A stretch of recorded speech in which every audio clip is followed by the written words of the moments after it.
ჩემო ქართველებო, მიყვარხართ ძალიან ყველა. მე ვარ მრავალშვილიანი დედა, რომელსაც ძალიან მტკივა ჩემ საქართველოზე, პირველ რიგში ჩემ საქართველოზე გული. შემდეგ ჩემ შვილებზე, ჩემ შვილიშვილებზე და ყველა შვილებზე, ვინც ამ საქართველოში ცხოვრობს. მთელ სოფლიოში ყველა შვილებზე შემტკივა გული და მტკივა გული. უნდა იზრდებოდნენ ისეთი ქართველები, როგორიც იზრდებოდნენ ამ მიწაზე, ამ დალოცულ, ღვთივკურთხეულ მიწაზე, როგორი შვილებიც იზრდებოდნენ. ჩემო ქართველებო, ძალიან გთხოვთ, ჩავეხუტოთ ყველა ერთმანეთს.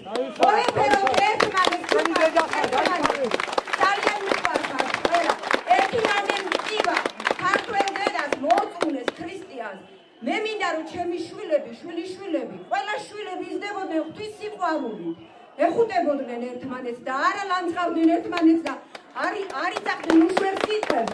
მე ესე მესმის, ესე გავიზარდე ჩემ ლამაზ მშობლების ოჯახში, რომ კაცი, სვანი კაცი მუცელს არ გამოჩენდა, ბოდის კი ხდით ქალებთან, ოჯახში ქალებთან. დღეს მე უმსგავსობა დავინახე. გადმოვიდნენ მარშრუტკები და მაიკე ბაწეული და ღია მუცლი, ტვინელი მუცლი, მე შევწყვი, მოდრე თვალები დავხუჭე, ღმერთო რა ხდება? მოვეფეროთ ყველა ერთმანეთს და ნუ წავხვდებით. ესებას ნუ ავიღოთ.